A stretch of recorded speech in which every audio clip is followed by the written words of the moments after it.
Hi friends, ఈరోజు recipe వచ్చి అట్టి పువ్వు కర్రీ ఎలా ప్రిపేర్ చేసుకోవాలి ఇప్పుడు మనం చూద్దాం. ఇది ఆరోగ్యానికి చాలా మంచిదండి.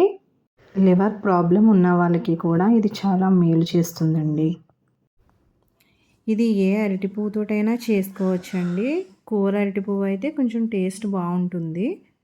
ముందుగా ఒక అరటి పువ్వు తీసుకుని పై డొప్పలన్నీ తీసేసి లోపల ఉన్నటువంటి పువ్వుని శుభ్రం చేసుకోవాలండి. లోపల ఈ విధంగా ఉంటుంది. దీన్ని దొంగోడు అని అంటారు. ఆ తెల్ల పొర కూడా తీసేసుకోవాలి. దొంగోడు అన్నది బొటుపులా ఉంటుంది. అది కూడా తీసుకుని శుభ్రం చేసుకోవాలండి. మొత్తం అరటిపూలన్నీ కూడా ఈ విధంగా శుభ్రం చేసుకోవాలి. లోపల చిన్న లింగం ఉంటుంది. ఆ లింగం కూడా వేసేసుకోవచ్చు. అలా శుభ్రం చేసుకునే దాన్ని ఒక మిక్సీ గిన్నెలోకి తీసుకునండి కచ్చాబుచ్చాగా మిక్సీ పట్టుకోవాలి. అలా నలిగిన దాన్ని ఒక జల్లిట్లో వేసి తెల్లగా వాటర్ వచ్చే వరకు కూడా పేస్ట్ అంతటిని కూడా శుభ్రంగా జల్లిట్లో వేసి బాగా నలుపుకుంటూ కడగాలండి. ఈ విధంగా తెల్లగా రావాలి. అరటికాయ డాగు మొత్తం కూడా దిగిపోతుందండి. అలా దిగిపోయిన దాన్ని గట్టిగా నీళ్ళు అన్నీ పిండుకొని ఒక గిన్నెలోకి వేసుకోవాలి. ఈ ప్రాసెస్ అంతా ముందు రోజు చేసుకుంటే కొంచెం ఈజీగా అయిపోతుంది. టైం ఎక్కువ తీసుకోదు.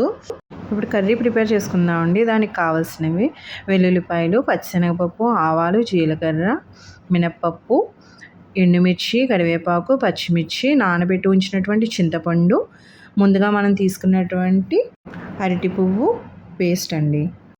ముందుగా గ్యాస్ వెలిగించుకుని బాందీ పెట్టుకుని కర్రీకి సరిపడా ఆయిల్ వేసుకోవాలండి.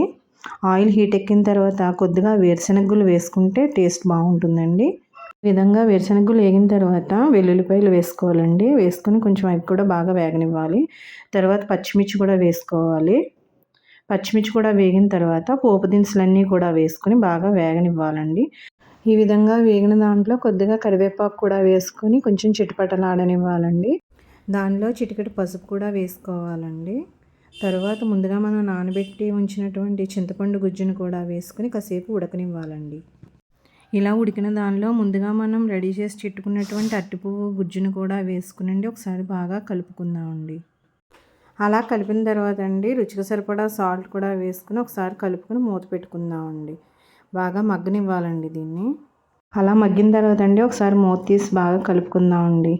చింతపండు గుజ్జు అంతా కూడా దీనికి బాగా పట్టాలండి. అలా పట్టిన తర్వాత గ్యాస్ ఆఫ్ చేసుకుని ఒక బౌల్లోకి తీసుకుని సర్వ్ చేసుకోవాలి. మీకు ఈ వీడియో నచ్చినట్లయితే ప్లీజ్ లైక్ చేయండి, షేర్ చేయండి. మరిన్ని వీడియోల కోసం సబ్స్క్రైబ్ చేసుకోండి ప్లీజ్.